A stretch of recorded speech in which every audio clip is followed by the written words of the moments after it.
ಬ್ರೇಕ್ನ ಬಳಿಕ ಪಂಕ್ತಿ ಭೇದ ವಿಶೇಷ ಕಾರ್ಯಕ್ರಮಕ್ಕೆ ಮತ್ತೆ ಸ್ವಾಗತ. ವಾಸುದೇವ್ ಭಟ್ರೆ, ನಾನು ನಿಮ್ಮ ಹತ್ರ ಕೇಳಬೇಕು. ತಾವು ಆಗಲೇ ಕಾರ್ಯಕ್ರಮದ ಆರಂಭಕ್ಕೊಂದು ಮಾತನ್ನು ಹೇಳಿದ್ರಿ, ಪಂಕ್ತಿ ಭೇದವನ್ನು ಉಡುಪಿ ಮಠದಲ್ಲಿ ನಿಲ್ಲಿಸ್ಲಿಕ್ಕೆ ಸಾಧ್ಯ ಇಲ್ಲ ಅನ್ನೋ. ಉಡುಪಿ ಮಠವನ್ನು ತೆಗೆದುಕೊಳ್ಬೇಡಿ ಅಂದರೆ ಸರಿ, ಉಡುಪಿ ಧರ್ಮಸ್ಥಳದಲ್ಲೂ ಬ್ರಾಹ್ಮಣರಿಗಾಗಿ ವ್ಯವಸ್ಥೆ ಇದೆ, ಪೂಜೆ ಮಾಡ್ತಕ್ಕಂಥ ಶಿಷ್ಟಾಚಾರ ನಡೆಸ್ತಕ್ಕಂಥ. ಸುಬ್ರಹ್ಮಣ್ಯದಲ್ಲಿದೆ, ಕೊಲ್ಲೂರಿನಲ್ಲಿದೆ, ಶೃಂಗೇರಿಯಲ್ಲಿದೆ, ಕಂಚಿಯಲ್ಲಿದೆ, ಇಡೀ ದೇಶದುದ್ದಕ್ಕಲಕ್ಕೂ ಈ ವ್ಯವಸ್ಥೆ. ಸರಿ ವಾಸುದೇವ್ ಭಟ್ರೆ, ತಾವು ಮುಂದುವರಿಸಿ. ಅದೇ ಒಬ್ರು ಕಾಲರ್ ಇದ್ದಾರೆ. ಹಲೋ ಹಲೋ ಹಲೋ ಹಲೋ, ನಮಸ್ತೆ ಸರ್, ಇದು ಮಂಗಳೂರಿಂದ. ಹಾ ಹೇಳಿ, ತಮ್ಮ ಹೆಸರು ಹೇಳಿ. ಮೋಹನ್ ಅಂತ ಹೇಳಿ. ಹಾ ಹೇಳಿ ಮೋಹನ್. ಇದೇ ಅದು ಚರ್ಚೆ ಸರ್, ಅಥವಾ ಪಂಕ್ತಿಭೇದ ಬಗ್ಗೆ ಏನಾದ್ರು ಮಾತಾಡ್ತಾ ಇದ್ದಾರೆ ಅವರು? ಹೌದು, ಪಂಕ್ತಿ ಭೇದದ ಬಗ್ಗೆ ಚರ್ಚೆ ಮಾಡ್ತಾ ಇದೀವಿ. ಆದ್ರೆ ಅವರು ಜನ ತುಂಬಾ ರ್ಯಾಶ್ ಆಗ್ತಾ ಇದ್ದಾರೆ ಅಂತ ಅನ್ಸುತ್ತೆ. ಯಾರನ್ನು ಹೇಳ್ತಾ ಇದೀರಿ ತಾವು? ಅವ್ರೆ ಜಯನ್ ಮಲ್ಪೆ. ಜಯನ್ ಮಲ್ಪೆ ಅವರು. ಸರಿ, ತಮ್ಮ ಅಭಿಪ್ರಾಯ ಏನ್ ಹೇಳ್ತೀರಿ? ಈಗ ಪಂಕ್ತಿ ಭೇದದ ಬಗ್ಗೆ ತಾವೇನ್ ಹೇಳ್ತೀರಿ? ಮೋಹನ್ ಏನ್ ಹೇಳ್ತಾರೆ? ನಾನೊಂದು ಅವರು ಖಾಲಿ ದಲಿತರಿಗೆ ಮಾತ್ರ ಅಲ್ಲ, ಬಾಕಿ ಎಲ್ರಿಗೂ ಬ್ರಾಹ್ಮಿನ್ಸ್ ಆಗಿ ಮಾಡ್ತಾ ಇದ್ದಾರೆ. ಆದ್ರೆ ಅವರು ಜನ ಖಾಲಿ ನಮಗೆ ಮಾತ್ರ ಮಾಡ್ತಾರಂತ ಇದು ಮಾಡ್ತಾರಲ್ಲ ಅವರು. ಪ್ರಾರಂಭದಿಂದಲೂ ನೋಡ್ತಾ ಇಲ್ಲ ಅಂತ. ಸರಿ ಸರಿ ಪವನ್, ಸರಿ, ಧನ್ಯವಾದಗಳು ತಮ್ಮ ವಾಸುದೇವ್ ಭಟ್ರೆ. ನಾನು ಅದೇ ಕೇಳ್ತಾ ಇದ್ದೆ, ತಾವು ಹೇಳ್ತಾ ಇದ್ರಿ ಅದನ್ನು ಇದು ಮಾಡ್ಲಿಕ್ಕೆ ಸಾಧ್ಯ ಇಲ್ಲ ಅನ್ನುವಂತ ಮಾತು. ಅಲ್ಲ, ಸಾಧ್ಯ ಇಲ್ಲ. ಅದೇ ಆ ಕಾರಣಕ್ಕೆ ಹೇಳಿದ್ರೆ ಆ ಚೌಕಟ್ಟುಗಳು ಹಾಗೆ ಇದೆ. ವಿಧಿ ನಿಷೇಧಗಳು ಪಾರಂಪರಿಕವಾಗಿ ಬಂದಿರತಕ್ಕಂಥ ವಿಧಿ ನಿಷೇಧಗಳು ಆಗಿರುವಾಗ ಅಲ್ಲಿ ಔದಾರ್ಯಗಳು ಬಹಳ ದೊಡ್ಡ ಮಟ್ಟಕ್ಕೆ ಬೆಳೆದಿದೆ, ಸುಧಾರಣೆ ಸಾಕಷ್ಟು ನಡೆದಿದೆ. ಆದ್ರೆ ಒಂದು ಮಟ್ಟಕ್ಕೆ ಅದನ್ನು ಉಳಿಸಿಕೊಳ್ಳಬೇಕು. ಇವತ್ತು ವಾಸುದೇವ್ ಭಟ್ರೆ, ಹಾಗಾದ್ರೆ ಈ ಸಮಸ್ಯೆಗೆ ಪರಿಹಾರ ಅನ್ನುವಂಥದ್ದಿಲ್ಲ? ಪರಿಹಾರ ನನ್ನ ಲೆಕ್ಕದಲ್ಲಿ ಧಾರ್ಮಿಕ ವ್ಯವಸ್ಥೆ ಇರುವವರೆಗೆ ಇರಲೇಬೇಕಾಗ್ತದೆ. ಅಂದ್ರೆ ನಾನು ಕೇಳುವಂಥದ್ದು, ಈಗ ದೇವರಿಗೆ ಪೂಜೆ ಮಾಡುವ ಭಟ್ರಿಗೆ ಇನ್ನೊಂದು ಕಡೆಯಲ್ಲಿ ಊಟ ಮಾಡ್ತಾರೆ, ಅಥವಾ ಅವರಿಗೊಂದು ಪ್ರತ್ಯೇಕವಾಗಿ ಅವರಿಗೆ ಊಟ ಮಾಡಿಸುವುದಂದ್ರೆ ಸರಿ. ಯಾಕಂತ ಹೇಳಿದ್ರೆ ಅವ್ರು ದೇವರ ಪೂಜೆ ಮಾಡ್ತಾರೆ ಮಡಿ ಮೈಲಿಗೆ ಅಂತ ತಮ್ಮ ಗ್ರಂಥಗಳು ಹೇಳಿರುವಂಥದ್ದು. ಅವರ ಮಗ, ಅವರ ಪುಳ್ಳಿ ಇನ್ನೊಬ್ಬ ಬಂದು ಕೂಡ ಅಲ್ಲಿ ಅವರ ಜೊತೆ ಊಟ ಮಾಡುವುದಂದ್ರೆ ಸರಿ? ಅದು ಆ ಮಟ್ಟಕ್ಕೆ ಉಳ್ಕೊಂಡಿದೆ. ಅದನ್ನು ಬಿಟ್ಟು ಹೊರಗಿನ ಬ್ರಾಹ್ಮಣ ಸಮುದಾಯ ಉದಾರವಾದಕ್ಕೆ ಒಪ್ಪಿಕೊಂಡಾಗಿದೆ. ಹಾಗಿರುವಾಗ ಬೇಜಾರು ಶ್ರೀಗಳು ಹೇಳಿದ ಹಾಗೆ ಆ ಮಟ್ಟಕ್ಕೆ ಇರತಕ್ಕಂಥ ಸಂಪ್ರದಾಯವಾದಿಗಳು ಉಳ್ಕೊಂಡವರನ್ನು ನಾವಿವತ್ತು ನಿರಾಕರಿಸಲಿಕ್ಕಿಲ್ಲ.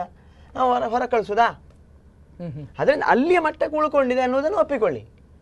ಅಷ್ಟರವರೆಗೆ ಸುಧಾರಣೆಯ ಪ್ರಕ್ರಿಯೆಗಳು ತೆರೆದುಕೊಂಡಿದೆ ಅನ್ನುವಂತ ಹೇಳ್ತಕ್ಕಂಥದ್ದನ್ನು ಒಪ್ಪಿಕೊಳ್ಳಿ. ಯಾವ ರೀತಿ ಸುಧಾರಣೆ ಆಗಿದೆ ಅಂತ ಹೇಳಿ ನಾನು ಹೇಳಿದೆಲ್ಲ, ಬ್ರಾಹ್ಮಣ ಸಮುದಾಯ 70% ಸುಧಾರಣವಾದಕ್ಕೆ ಒಪ್ಪಿಕೊಂಡಾಗಿದೆ. ನಾವು ಸಹಪಂಕ್ತಿಗೆ ಒಪ್ಪಿಕೊಂಡಿದ್ದೇವೆ, ಎಲ್ಲ ವಿಚಾರಗಳಿಗೆ ಒಪ್ಪಿಕೊಂಡಿದ್ದೇವೆ, ನಮ್ಮನ್ನು ನಾವು ಒಡ್ಡಿಕೊಂಡಿದ್ದೇವೆ.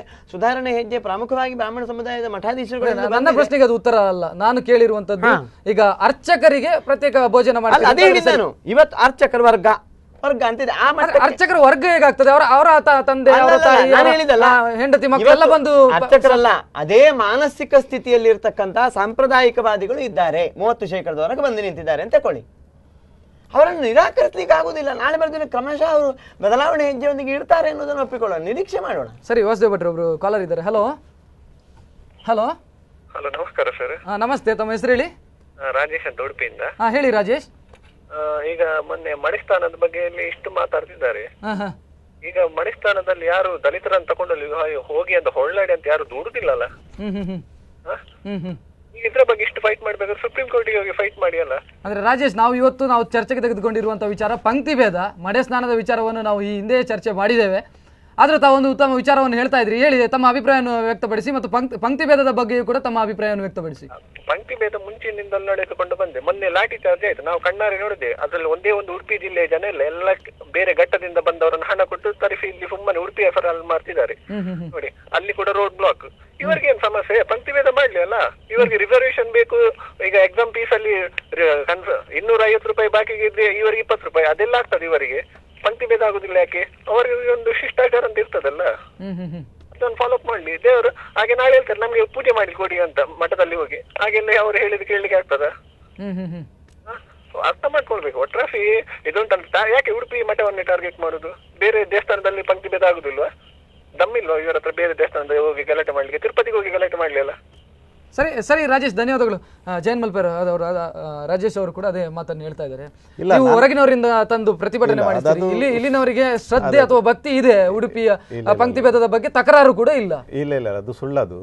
ಅದು ಒಂದು ಪಕ್ಷ ಸಂಘಟನೆ ಮಾಡಿದಾಗ ಅದು ಎಲ್ಲ ಕರ್ನಾಟಕ ರಾಜ್ಯದ ಎಲ್ಲ ಭಾಗದಿಂದ ಬರ್ತಾರೆ. ಉಡುಪಿಯವರು ಸಾಕಷ್ಟು ಜನ ಇದ್ದಾರೆ. ನೀವು ಅದನ್ನು ಅವರು ಏನೋ ತಪ್ಪು ತಿಳ್ಕೊಂಡಿದ್ದಾರೆ.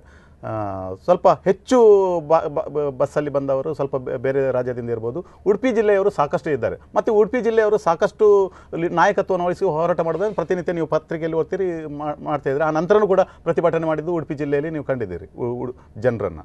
ನಾನು ಹೇಳಿದಂದರೆ ನಾವು ಯಾಕೆ ಆಕ್ರೋಶ ಆಗ್ತದೆ ಮತ್ತು ಯಾಕೆ ನಮಗೆ ಸಿಟ್ಟು ಬರ್ತದೆ ಅಂದರೆ, ನಮಗೆ ಅಂದರೆ ಯಾರೋ ನನ್ನ ಮಿತ್ರರು ಹೇಳಿದ ಕೇಳ್ತೇನೆ, ನಮಗೆ ನೋವಿದೆ. ಈ ವ್ಯವಸ್ಥೆಯಲ್ಲಿ ನಾವು ಅನುಭವಿಸಿದಷ್ಟು ನೋವು ಈ ಮಾತಾಡುವವರಿಗಾಗಲಿ ಇನ್ನೊಬ್ಬರಿಗೆ ಆಗಲಿ ಅರ್ಥ ಆಗೋದಿಲ್ಲ. ಹಾಗಾಗಿ ಈ ವ್ಯವಸ್ಥೆ ಸಮಾನತೆಯನ್ನು ಬೋಧಿಸಬೇಕಾಗಿದೆ. ಈ ದೇಶದ ಸಂವಿಧಾನವನ್ನು ರಕ್ಷಣೆ ಮಾಡುವುದಕ್ಕೋಸ್ಕರ ಮತ್ತು ಈ ದೇಶದ ಸಂವಿಧಾನ ಪ್ರತಿಪಾದಿಸುವುದಕ್ಕೋಸ್ಕರ ಈ ರೀತಿಯ ಅನಿಷ್ಟತೆಯನ್ನು ತೊಲಗಿಸುವಲ್ಲಿ ನಾವು ಹೋರಾಟ ಮಾಡ್ತಾ ಇದ್ದೇವೆ. ಸರಿ, ಜಯನ್ ಅವರೇ ಒಬ್ಬರು ಕಾಲರ್ ಇದ್ದಾರೆ. ಹಲೋ ಹಲೋ ಹಲೋ, ನಮಸ್ತೆ. ನಮಸ್ಕಾರ. ತಮ್ಮ ಹೆಸರು ಹೇಳಿ? ನನ್ನ ಹೆಸರು ರಾಜೇಶ್ ಅಂತ ಹೇಳಿ. ಎಲ್ಲಿಂದ ಕರೆ ಮಾಡ್ತಾ ಇದ್ದೀರಿ? ನಾವು ಉಡುಪಿಯಿಂದಲೇ ಕರೆ ಮಾಡ್ತಾ ಇದ್ದೇವೆ. ಹೇಳಿ ರಾಜೇಶ್. ನಮ್ಮ ಜಯನ್ ಮಲ್ಪೆ ಅವರು ಯಾರೋ ಒಂದು ಮನಸ್ಸಿನಲ್ಲಿ ಒಂದು ಗೊಂದಲಮಯ ಅದೊಂದು ವಿಷಯವನ್ನು ಇಟ್ಕೊಂಡಿದ್ದಾರೆ. ಅವರಿಗೆ ಏನೋ ಒಂದು ಹಳೆ ಕಾಲದಲ್ಲಿ ಅನ್ಯಾಯವಾಗಿದೆ ಅಂತ ಒಂದು ಮನಸ್ಸಿನಲ್ಲಿ ಉಂಟು. ಅದಕ್ಕಾಗಿ ಈಗ ನಮ್ಮ ಇದನ್ನೇನು ಮಾಡ್ತಾರೆ, ನಮ್ಮ ದೇಶವನ್ನು ಬ್ರಾಹ್ಮಣರನ್ನು ಎಲ್ಲ ಒಟ್ಟರಾಶಿ ಎಬ್ಬಿಸಿ ಗಲಾಟೆ ಎಬ್ಬಿಸಬೇಕು ನಮ್ಮ ದೇಶವನ್ನು ಅನ್ಕೊಂಡಿದ್ದಾರೆ. ಆಕ್ಚುಲಿ ಬ್ರಾಹ್ಮಣರು ಏನಂದ್ರೆ ಅವರು ಎಲ್ಲಾ ಜಾತಿಯವರನ್ನು ಅವರು ಗೌರವದಿಂದ ನೋಡ್ಕೊಳ್ತಾರೆ. ಅದಕ್ಕೆ ಉಡುಪಿ ಕೃಷ್ಣ ಮಠವೇ ನಿಮ್ಗೆ ಉದಾಹರಣೆ. ಉಡುಪಿ ಕೃಷ್ಣ ಮಠದಲ್ಲಿ ಎಲ್ಲರಿಗೂ ಊಟ ಹಾಕ್ತಾ ಇದ್ದಾರಾ ಇಲ್ವಾ? ದಲಿತರಿಗೆ ಅನ್ನ ಹಾಕುದಿಲ್ಲ ಅಂತ ಹೇಳಿದ್ದಾರೆ ಎಲ್ಲಾದ್ರೂ. ಬ್ರಾಹ್ಮಣರ ಸಮೇತ ಮೇಲೆ ಹೋಗಿ ಊಟ ಮಾಡ್ತಾರೆ. ಆದ್ರೆ ಬೇರೆ ಇದೆ, ಹೇಗಿದೆ, ಅವರು ತುಂಬಾ ಮಡಿವಂತರು ಅಂದ್ರೆ ಪೂಜೆ ಮಾಡುವರು, ಪೂಜೆ ಮಾಡಿ ಮಕ್ಕಳು ಅವರೆಲ್ಲ ಪ್ಯಾಂಟ್ ಶರ್ಟ್ ಹಾಕಿ ಕೂತ್ಕೊಳ್ಳುದಿಲ್ಲ ಒಳಗೆ. ಒಬ್ರನ್ನಾದ್ರೂ ನೋಡಿದ್ದೀರಾ ಪ್ಯಾಂಟ್ ಶರ್ಟ್ ಹಾಕೊಂಡು ಕೂತ್ಕೊಳ್ಳುವರನ್ನೆಲ್ಲ ಕೃಷ್ಣ ಮಠದ ಒಳಗೆ ಬಂದು? ಇಲ್ಲ, ಅದನ್ನು ನೋಡ್ಲಿಲ್ಲ ಇವರು. ಅದನ್ನು ಯಾವುದೋ ಹಳೆ ಕಾಲದಲ್ಲಿ ಅವರನ್ನು ಕೇವಲವಾಗಿ ಬ್ರಾಹ್ಮಣರು ಕಂಡಿದ್ದಾರೆ ಅಂತ ಆ ಮನಸ್ಸಿನಲ್ಲಿ ಅದನ್ನು ಗಾಢವಾಗಿ ಇಟ್ಕೊಂಡು ಆ ಇದ್ದ ದಲಿತರನ್ನೆಲ್ಲ ಎಬ್ಬಿಸ್ತಾ ಇದ್ದಾರೆ. ಸರಿ ಸರಿ ರಾಜೇಶ್, ಜಯನ್ ಮಲ್ಪೆ ಅವರು ನಾನು ಅವರ ಕೇಳಿದ ಪ್ರಶ್ನೆಗೆ ನಾನು ಸ್ವಲ್ಪ ಸರಿಪಡಿಸಿ ಹೇಳೋದಾದ್ರೆ, ತಾವು ಹಿಂದಿನ ಮನಸ್ಥಿತಿಯಲ್ಲಿ ಇನ್ನೂ ಕೂಡ ಇದ್ದೀರಿ. ಹಿಂದಿನ ಕಾಲದಲ್ಲಿ ನಮಗೆ ಅನ್ಯಾಯ ಆಯ್ತು ಅನ್ನೋದನ್ನು ಖಂಡಿತ ಇಲ್ಲ, ಆ ದ್ವೇಷ ಭಾವನೆ ಈಗಲೂ ಇಟ್ಕೊಂಡಿದ್ದೀರಿ. ಈಗಲೂ ಖಂಡಿತ ಇದಿಲ್ಲ, ಈಗಲೂ ಆ ವ್ಯವಸ್ಥೆ ಮುಂದುವರಿತಾ ಇದೆ. ಅವರು ಹೇಳಿದಂದ್ರೆ ಅವರು ಒಂದು ಚೂರು ತಿದ್ಕೊಳ್ಬೇಕಾಗಿದೆ. ಯಾಕಂದ್ರೆ ನಾನು ಬ್ರಾಹ್ಮಣರನ್ನ ಖಂಡಿತ ದ್ವೇಷಿಸುವುದಿಲ್ಲ. ನಾನು ಆವಾಗಲೇ ಹೇಳ್ತಾ ಇದ್ದೇನೆ, ಬ್ರಾಹ್ಮಣ್ಯವನ್ನ ದ್ವೇಷಿಸ್ತಿದ್ದೇನೆ. ಮತ್ತೆ ಅವರು ತಪ್ಪು ತಿಳ್ಕೊಂಡಿದ್ದಲ್ಲ. ನಾನು ಹೆಸರು ಹೇಳ್ಬೇಕಂದ್ರೆ ಅನೇಕ ಆರ್ ಕೆ ಮಣಿಪಾಲರ್ ಅಂತವ್ರ ಮನೆಯಲ್ಲಿ ಟೀ ಕಾಫಿ ತಿಂದು ಉಂಡು ಬೆಳೆದವರು, ಅವರು ಬ್ರಾಹ್ಮಣರು. ಜಿ ರಾಜಶೇಖರ್ ಅವರ ಮನೆಯಲ್ಲಿ ಒಡನಾಟದಲ್ಲಿ ಬೆಳಗಿನಿಂದ ಸಂಜೆ ತನಕ ಇರ್ತಾನೆ. ಪಣಿರಾಜಿರಂತರವರು ಇರ್ತಾರೆ. ಸ್ಥಾನಿಕ ಬ್ರಾಹ್ಮಣದಲ್ಲಿ ಇರ್ತಕ್ಕಂಥ ನಮ್ಮ ರಾಮದಿವಾಣ್ರಂತರವರ ಜೊತೆ ನಾನು ರಾತ್ರಿ ಹಗಲು ಊಟ ಒಟ್ಟಿಗೆ ಮಾಡ್ತೇವೆ. ಮತ್ತೆ ನನ್ನನ್ನು ಈ ಎತ್ತರಕ್ಕೆ ಬೆಳೆಸಿದಂಥ ಅನೇಕ ಪತ್ರಕರ್ತ ಮಿತ್ರರು ಕೂಡ ಬ್ರಾಹ್ಮಣರೇ ಕೂಡ. ಹಾಗಿರುವಾಗ ನಾನು ಬ್ರಾಹ್ಮಣರನ್ನು ಖಂಡಿತ ಬೈದಿಲ್ಲ. ಬ್ರಾಹ್ಮಣ್ಯದ ಈ ವ್ಯವಸ್ಥೆಗೆ ನಾವು ಬೈತಾ ಇದ್ದೇವೆ. ಅದನ್ನು ದಯವಿಟ್ಟು ಅರ್ಥ ಮಾಡ್ಕೊಳ್ಬೇಕು. ಸರಿ, ವಾಸುದೇವ್ ಭಟ್ರೆ, ನಾನು ಆಗ್ಲೇ ಕೇಳ್ತಾ ಇದ್ದೆ, ಅಂದ್ರೆ ಈಗ ಈ ಕೃಷ್ಣ ಮಠದಲ್ಲಿ ತಾವು ಹೇಳಿದ್ರಿ 30% ಬ್ರಾಹ್ಮಣರಿಗೆ ಎಲ್ಲ ಕಡೆ ಕೃಷ್ಣ ಮಠ ಅಂತ ಅಲ್ಲ, ನಾನೀಗ ಕೃಷ್ಣ ಮಠದ ಉದಾಹರಣೆಯ ಪ್ರಕ್ರಿಯೆಗಳಿಗೆ ಬಹಳ ದೊಡ್ಡ ಮಟ್ಟದಲ್ಲಿ ಬ್ರಾಹ್ಮಣರು ಎದೆ ಒಡ್ಡಿದ್ದೇವೆ.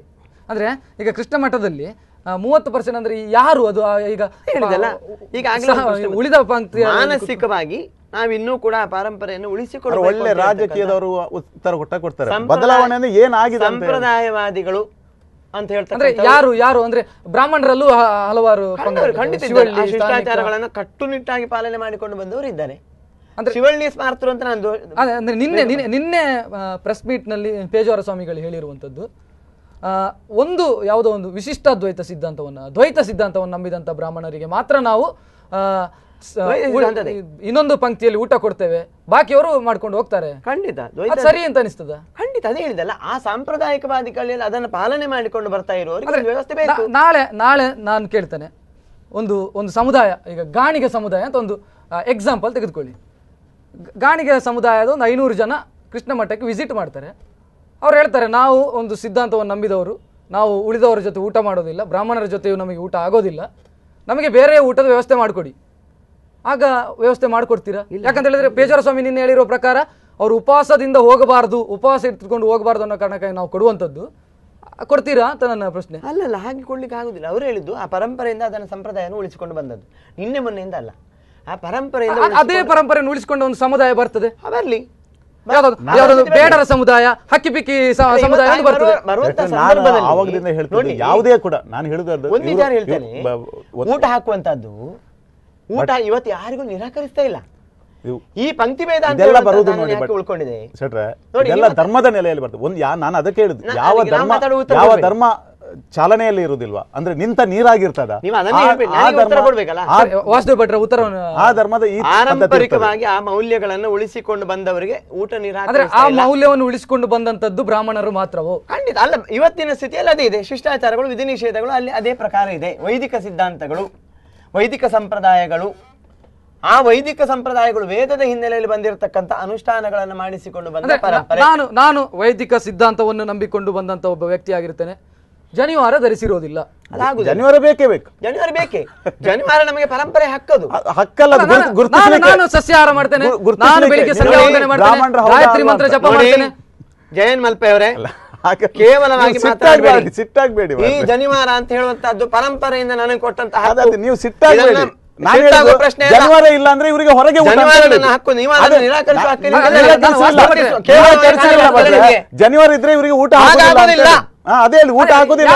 ಜನಿವಾರವನ್ನು ಕೇವಲವಾಗಿ ನೋಡಿದ್ರೆ ಕೇವಲ ಆಗಿ ನೋಡ್ಲಿಲ್ಲ. ನೀವು ಗೌರವದಿಂದ ಮಾತಾಡಿ. ನಾನು ಹೇಳಿ ಯಾಕೆ ಸಿಟ್ಟಾಗ್ತಿದ್ರಿ ಅನ್ನೋ ನಮ್ಗೆ ಅರ್ಥ ಆಗ್ತಿಲ್ಲ. ಸಿಟ್ಟಾಗಬೇಕಾಗಿದ್ದು ನಾನು ಜನಿವಾರ ಕೊಟ್ಟ ಹಕ್ಕು, ಇದನ್ನು ಸಾರ್ವಜನಿಕವಾಗಿ ತೋರಿಸ್ತೇನೆ. ನಾನು ಜನಿವಾರ ನೂಲಲ್ಲ. ಅದೇ ನಾನು ವಾಸುದೇವ್ ಭಟ್ರ ಸರಿ, ನಾನು ಕೇಳುವಂತದ್ದು ಇವರು ಕೇಳಿದ್ರು. ನಾನು ಜನಿವಾರ ಇಲ್ಲ ಅಂದ್ರೆ ಇವ್ರಿಗೆ ಊಟ ಹಾಕುದಿಲ್ಲ ಅಂತ ನಾನು ಅದೇ ಕೇಳುವಂತ. ಜನಿವಾರ ಅಂತ ಹೇಳುವಂತದ್ದು ಅದು ಹಕ್ಕು.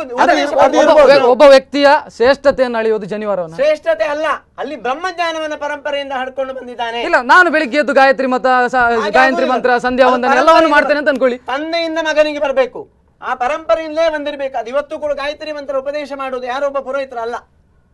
ನನ್ನ ಅಪ್ಪ ನನ್ನ ಕಿವಿಗೆ ಉಸಿರಬೇಕು, ನನ್ನ ಅಪ್ಪನಿಗೆ ಅವನ ಅಪ್ಪ ಉಸಿರಬೇಕು. ಒಬ್ಬ ಬ್ರಾಹ್ಮಣ ವ್ಯಕ್ತಿ ಅಂತ ಅನ್ಕೊಳ್ಳಿ. ಇದು ಕೇವಲ ನೂಲಲ್ಲ, ಇದು ಗುರುತಿಸಬೇಕ. ವಾಸ್ತವ ಭಟ್ರೆ ಸರಿ, ಒಬ್ರು ಬ್ರಾಹ್ಮಣ ವ್ಯಕ್ತಿಯೊಬ್ರು ಅವರು ಬ್ರಾಹ್ಮಣತ್ವವನ್ನು ಸ್ವೀಕಾರ ಮಾಡಿರೋದಿಲ್ಲ, ಅಥವಾ ಅವರು ಜನಿವಾರ ಹಾಕಿರ್ತಾರೆ, ಅವನ ಮಗನಿಗೆ ಜನಿವಾರ ಹಾಕಿದ್ರು ಕೂಡ ಅದರ ಬಗ್ಗೆ ಸಹಮತ ಇರೋದಿಲ್ಲ, ಅಥವಾ ಬ್ರಾಹ್ಮಣತ್ವವನ್ನು ವಿರೋಧಿಸ್ತಿರ್ತಾರೆ. ನಮಗೆ ಗೊತ್ತಿರ್ಬೋದು, ಪ್ರಗತಿಪರ ಸಂಘಟನೆಯಲ್ಲಿ ಅಂತವ್ರು ಬಹಳಷ್ಟು ಜನ ಇದ್ದಾರೆ. ಅವರ ಮಕ್ಕಳನ್ನು ಸೇರಿಸ್ಕೊಳ್ತೀರಾ ಅಥವಾ ಅವರನ್ನು ಇದು ಮಾಡ್ತೀರಾ? ಅವರಿಗೆ ಅದು ಕೊಡಬಹುದು, ಹಾಗಾದ್ರೆ ನನಗೆ ಯಾಕೆ ಕೊಡಬಾರ್ದು? ಬರಬಹುದು ಅಂತ ಹೇಳುವಂತಹದ್ದು ಅವ್ರು ಬೇಕಾದ್ರೆ ಮಾತ್ರ. ನೀವು ಬಂದು ಕೂತ್ಕೊಳ್ಳಿ ಅಂತ ಯಾರಿಗೂ ಗೊತ್ತಾಗಿಲ್ಲ ಇಲ್ಲ. ಸರಿ, ವಾಸುದೇವ್ ಭಟ್ರು ಒಬ್ರು ಕಾಲರ್ ಇದ್ದಾರೆ. ಹಲೋ ಹಲೋ ಹಲೋ, ನಮಸ್ತೆ. ಮಾತಾಡಬಾರ್ದಾಗಿ. ನಾವು ಚಂದ್ರಮತಲ್ಲೂರ್ ಅಂತ ಹೇಳಿ. ಹಾ ಹೇಳಿ. ಕುಂದಾಪುರದಿಂದ ಮಾತಾಡೋದು. ಹಾ ಹೇಳಿ. ಈಗ ಚರ್ಚೆ ಒಳ್ಳೆ ವಿಷಯ. ಈಗ ಭಟ್ರು ಅಷ್ಟು ವಾದ ಮಾಡ್ತಾ ಇದ್ದಾರೆ. ಅವರು ಒಮ್ಮೆ ದಲಿತರಾಗಿ ಅವರ ಒಂದು ನಿಂತ್ಕೊಂಡು ಆಲೋಚನೆ ಮಾಡಿ ವಾದ ಮಾಡಿದ್ರೆ ಭಾರಿ ಒಳ್ಳೇದಾಗ್ತಿತ್ತು. ಖಾಲಿ ಬ್ರಾಹ್ಮಣ ಅವರು ಮೂಗಿ ನೇರಕ್ಕೆ ಮಾತಾಡುವುದಲ್ಲ. ಬ್ರಾಹ್ಮಣನಾಗಿ ಮಾತಾಡ್ತಾ ಇಲ್ಲ, ನಾನು ಇಲ್ಲಿ ಹಿಂದೂ ಆಗಿ ಕೂತಿದ್ದೇನೆ. ಒಬ್ಬ ಹಿಂದೂ ನೀವು ಅದಕ್ಕೆ ಜನಿವಾರಕ್ಕೆ ಸಪೋರ್ಟ್ ಮಾಡ್ದಂತ ಗೊತ್ತುಂಟು. ನೀವು ಒಮ್ಮೆ ದಲಿತರಾಗಿ ಆಲೋಚನೆ ಅದನ್ನ ಅದೇ ರೀತಿಯಲ್ಲಿ ಇವರು ಕೂಡ ದಲಿತರು ಯೋಚನೆ ಮಾಡ್ಬೇಕು. ಬ್ರಾಹ್ಮಣರಾಗಿ ನಿಷೇಧಗಳ ಬಗ್ಗೆ ಯೋಚನೆ ಮಾಡಿದ್ರು. ಹಿಂದಿನಿಂದಲೂ ತುಳಿತಕ್ಕೊಳಗಾದವರು ಈಗಲೇ ತುಳಿತಾ ಇದ್ದಾರೆ. ರಾಜ ಮರ್ಯಾದೆ ಕೊಟ್ಟು ಪೋಷಣೆ ಮಾಡ್ತಾ ಇಲ್ಲ ಅವರನ್ನ. ಉಡುಪಿ ಮಠದಲ್ಲೂ ಇದನ್ನೇ ಮಾಡ್ತಾ ಇದ್ದಾರೆ. ನೀವು ಮಾಡಿಕೊಂಡು ಬಂದದ್ದು ಇದೆ. ಇದು ಆಕ್ಚುಲಿ ತಪ್ಪು. ಇದನ್ನ ನೀವು ಒಳ್ಳೆ ರೀತಿಯಿಂದ ಬಗೆಹರಿಸಿಕೊಳ್ಳುದು ಒಂದು ಒಳ್ಳೆ ಒಂದು ಸಂದೇಶ ಕೊಟ್ಟಾಗ ಆಗ್ತದೆ. ಸುಮ್ಮನೆ ಇದು ಚರ್ಚೆಗಳನ್ನು ಅದು ನಿಮ್ಮ ನೇರಕ್ಕೆ ಮಾತಾಡುದು.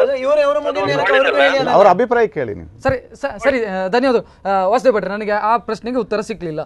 ಈಗ ರಾಜಶೇಖರ್ ಒಬ್ರು ಪ್ರಗತಿಪರ ಚಿಂತಕರು, ಅವರು ಬಂದ್ರೆ ಅವರು ನಿಮ್ಮ ಜೊತೆ ಕೂತು ಊಟ ಮಾಡ್ಬೋದು. ಖಂಡಿತ ಬರ್ಬೋದು. ನಾನು ಹೋಗ್ತೇನೆ, ನಾನು ಸುಧಾರಣವಾದಿಗೆ. ಅಂದ್ರೆ ಆ ಪಂಕ್ತಿ ಉಳಿದ ಪಂಕ್ತಿಯಲ್ಲಿ, ಅಂದ್ರೆ ಬ್ರಾಹ್ಮಣರಿಗೆ ಕೊಡುವಂತ ಪಂಕ್ತಿಯಲ್ಲಿ ಕೂತ್ಕೊಂಡು ರಾಜಶೇಖರಿಗೆ ಊಟ ಮಾಡಬಹುದು. ನಾನು ಮಾಡಬಾರದು ಅಂತ ಹೇಳಿದ್ರೆ ಪರಂಪರೆ ಅದನ್ನು ಒಪ್ಪಿಕೊಂಡು ಬಂದಿದೆ. ಇಲ್ಲಿ ಒಂದು ಜಿಜ್ಞಾಸೆ ಇದೆ. ರಕ್ತಗತವಾಗಿ ರಾಜಶೇಖರ್ ಬ್ರಾಹ್ಮಣರು ಅಂತ ಹೇಳ್ತೀರಿ ನೀವು, ಅವ್ರ ಜೊತೆ ಊಟ. ಒಂದು ವೇಳೆ ರಾಜಶೇಖರ್ ಅವರು ನನಗೆ ಬ್ರಾಹ್ಮಣ ಗೌರವ ಇದೆ, ಆ ಜಾತಿಯಲ್ಲಿ ಹುಟ್ಟಿದ್ದೇನೆ, ಆದರೆ ಜನಿವಾರದ ಮೇಲೆ ನನಗೆ ನಂಬಿಕೆ ಇಲ್ಲ, ಜನಿವಾರ ಕಳಚಿ ಹೋಗ್ತಾರೆ, ಕೊಡ್ತಾರಾ? ಈ ಪ್ರಶ್ನೆ ಕೇಳಿ. ಅಂದ್ರೆ ಅವರು ಬ್ರಾಹ್ಮಣರು. ನನಗೆ ಈಗ ಉತ್ತರ ಬೇಕಿರುವಂತ ವಾಸುದೇವ್ ಭಟ್ರಿಂದ. ನಾನು ಹುಟ್ಟಿದಾಗಲೇ ಬಹಳ ಸಂಸ್ಕಾರಯುತ ವ್ಯಕ್ತಿ, ವೇದಾಧ್ಯಯನ ಎಲ್ಲ ಮಾಡಿರ್ತೇನೆ, ಆದರೆ ನಾನು ಜನಿವಾರ ಧಾರಣೆ ಆಗಿರುವುದಿಲ್ಲ, ನನಗೆ ಅವಕಾಶ ಇಲ್ಲ. ಒಬ್ಬ ವ್ಯಕ್ತಿ ಬ್ರಾಹ್ಮಣ್ಯವನ್ನು ವಿರೋಧಿಸ್ತಾನೆ. ನೀವು ಆತ್ಮಸಾಕ್ಷಿಗನುಗುಣವಾಗಿ ಯೋಚನೆ ಮಾಡಬೇಕು. ನಾನೊಬ್ಬ ಬ್ರಾಹ್ಮಣನಾಗಿ ಎಲ್ಲಿ ಕೂತ್ಕೊಳ್ಬೇಕು? ನಿಮ್ಮ ಆತ್ಮಾವಲೋಕನಕ್ಕೆ ನಿಮ್ಮ ವ್ಯಕ್ತಿಗತವಾಗಿ ಬಿಟ್ಟಂತ ವಿಚಾರ. ಅಲ್ಲಿ ನಿಮ್ಮನ್ನು ಬ್ರಾಹ್ಮಣ ಹಾಕಿ ಬೋರ್ಡ್ ಹಾಕೊಂಡು ಬನ್ನಿ ಅಂತ ಯಾರು ಹೇಳುವುದಿಲ್ಲ. ಅಥವಾ ನೀನು ಬ್ರಾಹ್ಮಣ ಹೌದಾ ಅಲ್ವಾ ಅದನ್ನು ನೀವು ತೀರ್ಮಾನ ಮಾಡಿಕೊಳ್ಬೇಕು. ನಿಮ್ಮ ಆತ್ಮಾವಲೋಕನಕ್ಕೆ ಬಿಡ್ತೇವೆ ಅದನ್ನು. ಮಠ ಅದನ್ನು ತೀರ್ಮಾನ ಮಾಡುವುದಿಲ್ಲ. ನಿಮಗೆ ಬೇಕು ಪ್ರಜ್ಞಾಪೂರ್ವಕವಾಗಿ ನಾನು ಬ್ರಾಹ್ಮಣ್ಯವನ್ನು ಸ್ವೀಕರಿಸಿದ್ದೇನೋ, ನಾನು ಬ್ರಾಹ್ಮಣ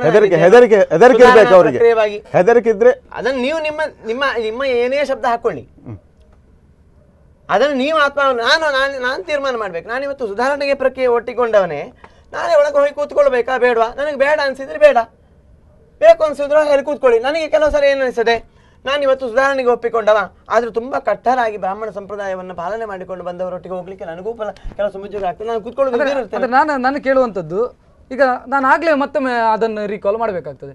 ನನಗೆ ಎಲ್ಲದರಲ್ಲೂ ನಂಬಿಕೆ ಇದೆ, ಬ್ರಾಹ್ಮಣತ್ವದ ಬಗ್ಗೆ ಬಹಳ ನಂಬಿಕೆ ಇದೆ, ಬಹಳ ವಿಶ್ವಾಸ ಇದೆ. ನನ್ನನ್ನು ಬಿಡೋದಿಲ್ಲ ಯಾಕೆ? ನನ್ನಂತ ಒಬ್ಬ ವ್ಯಕ್ತಿಯನ್ನು ಬಿಡಬೇಕು ಅಂತ ಅದೇ ಹೇಳಿ. ಅಲ್ಲಿ ತೀರ್ಮಾನ ಆಗುವಂತಹದ್ದು ವಿಧಿ ನಿಷೇಧಗಳು. ಇವತ್ತು ಉಳಿದುಕೊಂಡಿರುವಂತಹದ್ದು ನಾವು ಜಾತಿಯಿಂದ ಇವನ್ನ ಒಪ್ಪಿಕೊಂಡು ಬರ್ತಾ ಇದ್ದೇವೆ, ಹುಟ್ಟಿನಿಂದ ಜಾತಿಯನ್ನ ಅಳೆದುಕೊಂಡು ಬರ್ತಾ ಇದ್ದೇವೆ. ಇವತ್ತು ದಲಿತ ಅನ್ನುವ ನೀವು ಇದನ್ನು ಮಾತಾಡಬೇಡಿ. ಮೀಸಲಾತಿಗೆ ಸಿಟ್ಟು ಬರ್ತದೆ ಭಟ್ರಿಗೆ. ಮೀಸಲಾತಿಗೆ ಒಬ್ಬ ದಲಿತ ಅರ್ಹನ ಅನ್ನುವ ಹುಟ್ಟಿನಿಂದ ಮಾತ್ರ ತೀರ್ಮಾನ ಮಾಡ್ಬೇಕಾ? ನಾನೊಬ್ಬ ನಾಳೆ ದಲಿತ ನಾನು ಅಂತ ಹೇಳಿ SC ಅಂತ ಹೇಳಿ ಬರ್ದು ಮೀಸಲಾತಿ ಸಿಗ್ತದಾ? ಪಡ್ಕೊಳ್ರಿ, ಈ ಮೀಸಲಾತಿ ಯಾರಿಗೆ ಅಲ್ಲ. ನೀವು ಈಗ ಸಂವಿಧಾನದ ಚೌಕಟ್ಟಿನಲ್ಲಿ ಇವರಿಗೆ ಎಲ್ಲ ಸೌಲಭ್ಯಗಳು ಸಿಗ್ತದೆ. ಮೀಸಲಾತಿ ಇಲ್ಲದೆ ಎಲ್ಲಾ ಕ್ಷೇತ್ರದಲ್ಲಿ ಇರ್ತಕ್ಕಂಥವ್ರು ಬ್ರಾಹ್ಮಣರೇ. ನಾಳೆ ನಾನು ಅಲ್ಲಿ ನಾನು SC ಅಂತ ಹಾಕಿದ್ರೆ ನನಗೆ ನೀವು ಮೀಸಲಾತಿ ಕೊಡ್ತೀರಾ? ನೀವು ಈಗ ಲೀಸ್ಟ್ ಕೊಟ್ಟರು ಕೂಡ ಎಲ್ಲಾ ಕ್ಷೇತ್ರದಲ್ಲಿ ರಾಜಕೀಯ ಕ್ಷೇತ್ರ ಎಲ್ಲಾ ಕ್ಷೇತ್ರದಲ್ಲಿ ಬ್ರಾಹ್ಮಣರೇ. ಸರಿ, ಅಪ್ಪ ದಲಿತನೋ ಅಂತ ತೀರ್ಮಾನ ಮಾಡಿ ನೀವು ಮೀಸಲಾತಿ ತೀರ್ಮಾನ ಮಾಡುದಾ? ಅಲ್ಲಿ ನನ್ನ ಅಪ್ಲಿಕೇಶನ್ ಫಾರ್ಮ್ ಅಲ್ಲಿ ನಾನು SC ST ಅಂತ ಹಾಕಿದ್ರೆ ನೀವು ಮೀಸಲಾತಿ ನೀವೇ ಪಡ್ಕೊಳ್ಳಿ, ನಮ್ಗೇನು ಅಗತ್ಯ ಇಲ್ಲ.